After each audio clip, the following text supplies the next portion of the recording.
ये पृथ्वीराज चौहान जी, पूर्व सीएम महाराष्ट्र, इस वक्त हमारे साथ सीधे फोन लाइन पर जुड़े हुए हैं। पृथ्वीराज जी, जिस तरीके से बाबा सिद्दीकी की गोली मारकर हत्या की गई, आप क्या कहेंगे? मुंबई में एक बहुत लंबे अरसे के बाद इस तरीके से एक सनसनीखेज वारदात को अंजाम दिया गया। देखिए, ये जिस तरह से महाराष्ट्र में कानून और व्यवस्था की परिस्थिति है, कुछ दिन पहले ही हमने एक एनकाउंटर किलिंग का सामना किया था।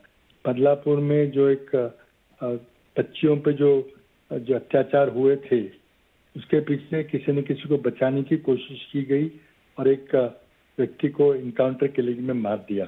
अब ये दूसरी घटना हुई है। ये खबरें आ रही है कि शायद 15 दिन पहले बाबा सिद्दीकी को, जो हमारे एक कलीग थे, कांग्रेस के मंत्री रह चुके हैं, पूर्व विधायक रह चुके हैं, मेरे साथ विधानसभा के सदस्य थे, आजकल उनका बेटा विधानसभा का सदस्य है।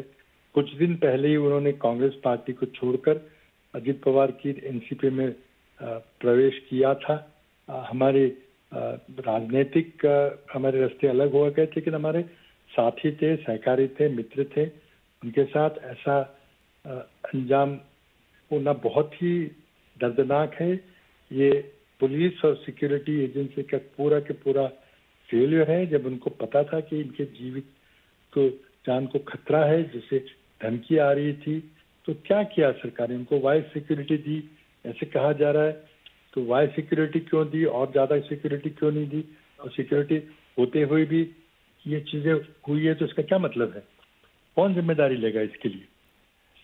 चौहान साहब, सवाल ये है कि आप कह रहे हो कि 15 दिन पहले धमकी आई थी, सिक्योरिटी इंक्रीज की गई थी, क्या आपका उनसे कोई संवाद हुआ? क्योंकि बाबा सिद्दीकी का जो चेहरा हमें नजर आता है, वो ऐसा नजर आता है कि उनके सद्भाव रिश्ते हर तरफ थे, चाहे वो बॉलीवुड हो, चाहे वो राजनीति हो, मिलनसार आदमी थे। तो किस तरह की धमकी, क्या कोई, अगर आपके पास कोई जानकारी उन्होंने कभी शेयर की हो आपसे?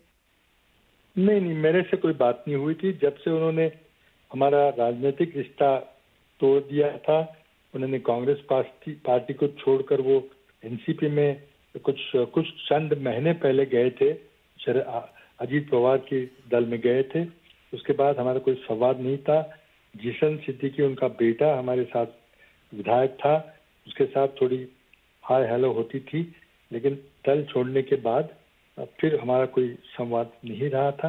लेकिन हम जानते हैं कि कुछ दिन पहले एक्टर सलमान खान के यहाँ पे कुछ गोलियां चली थी, कोई हादसा हुआ था, वो कोई इंटरनेशनल क्रिमिनल गैंग ने उसको अंजाम दिया था। तो क्या उसी सीरीज में से ये कोई बात है? या कोई इंटरनेशनल गैंग काम कर रहा है, या कोई राजनीतिक हत्या है, या कोई एक्सटॉर्शन किलिंग है? क्या हमारे 90 के दशक के दिन वापस आ गए हैं? क्या मुख्यमंत्री और गृह मंत्री इसकी कोई जिम्मेदारी स्वीकार करेंगे कि नहीं? बहुत सारी बातें हमारे मन में। जी, बहुत बहुत शुक्रिया आपका हमारे साथ जुड़ने के लिए।